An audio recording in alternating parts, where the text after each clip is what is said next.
Hello students, I am going to continue chapter 8 of science. In our previous meeting we have learned about the safety in school and road safety. Today we will discuss about fire safety. बेटा हमने जो पिछली meeting हुई थी हमारे उसमें road safety और safety in school के बारे में पढ़ा था. आज हम फायर सेफ्टी के बारे में पढ़ेंगे.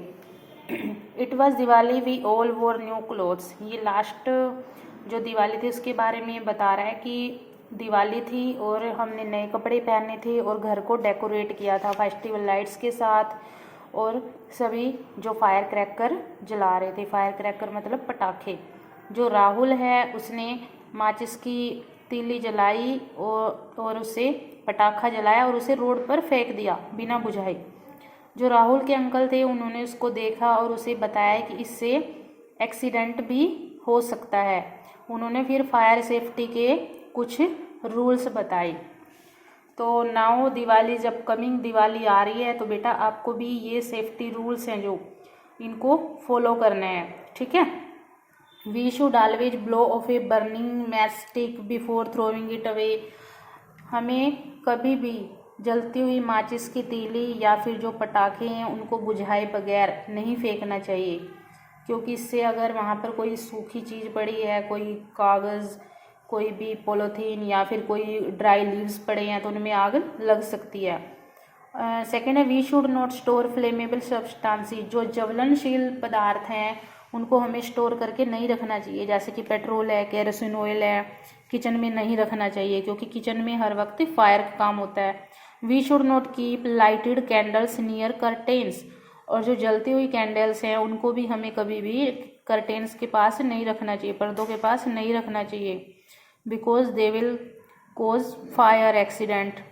We should always turn off the gas stove and regulator. जब भी हमें गैस स्टोव पर कोई काम नहीं होता तो हमें गैस स्टोव का जो बंद कर देना चाहिए और जो रेगुलेटर है सिलेंडर का उसे भी बंद कर देना चाहिए. He also taught us different ways. उन्होंने कुछ और तरीके बताए. If a wood or cloth catch fire, अगर बाई चांस कहीं पर एक्सीडेंट हो जाता है फायर का तो क्या करना चाहिए घर में. अगर कोई वुड क्लॉथ फायर को पकड़ लेता है तो हमें we should use water to put it. तो हमें उसके ऊपर पानी डाल देना चाहिए अगर कपड़े में या फिर किसी वुडन की चीज़ में आग लगी हो तो.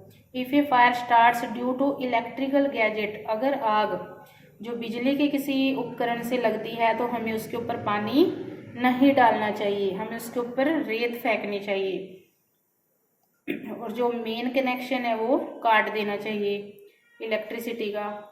थर्ड है if your clothes catch fire, अगर आपके कपड़े आग पकड़ लेते हैं तो रन नहीं करना चाहिए, दौड़ना नहीं चाहिए, हमें ग्राउंड पर रोल करना चाहिए, लेट जाना चाहिए. और क्या करना चाहिए, अगर कपड़े में आग लगी है तो कोई किसी के तो उसके ऊपर ब्लैंकेट या फिर कोई कॉटन का मोटा कपड़ा वो उसके ऊपर रैप कर देना चाहिए. और ज़्यादा देर तक रैप नहीं करना, क्योंकि कई बार क्या होता है जो अंदर धुआं होता है उससे ऑक्सीजन की कमी हो जाती है और दम भी घुट सकता है.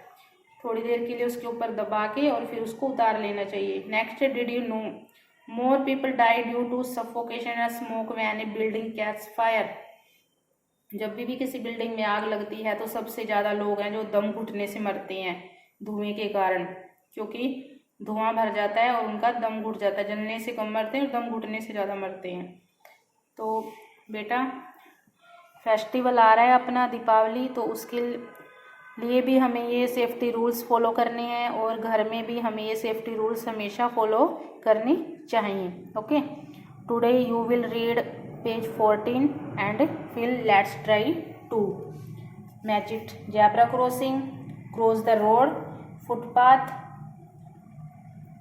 फुटपाथ वॉक के लिए, इलेक्ट्रिक फायर, अगर इलेक्ट्रिक फायर है तो सैंड फेंकनी चाहिए, क्लोथ्स ऑन फायर है तो roll on the ground, and accidents होते हैं तो किसकी वजह से, केयरलेसनेस की वजह से. कई बार किसकी वजह से होते हैं, लापरवाही की वजह से.